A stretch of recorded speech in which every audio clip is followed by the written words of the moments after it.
Okay, team! Ang gaganda ng ideas nyo ah! Salamat, Apple. Excited ako sa presentation. Maganda to, malaki ang potential. Sige, let's do it! Kaya natin to! Pero biglang pumasok ang boss na may kakaibang ngiti. Team, may surprise ako sa inyo today. Huwag kayong mag-alala. It's a good one. Ready na ba kayo? Excited lahat? Baka ito na yon. Dahil sa sipag nyo, magkakaroon tayo ng bonus. Pero, hindi pa pala tapos ang lahat. April Fools! Wala kayong bonus! Woo! Hindi kinaya ni Orange ang prank. Grabe ka naman, boss. Asar talaga. Relax lang, tropa. Prank lang yun. Basang-basa ako. Magbabayad ka. Uy, joke lang. Friends pa rin tayo. Friends, bahala ka. At syempre, may isang epal. Guys, relax lang. At least may vitamin C tayo.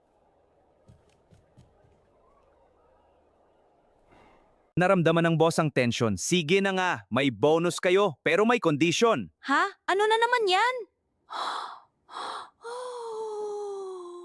At eto na ang tunay na twist. Yung bonus nyo, pizza party lang! Pizza party pa rin! Yehey!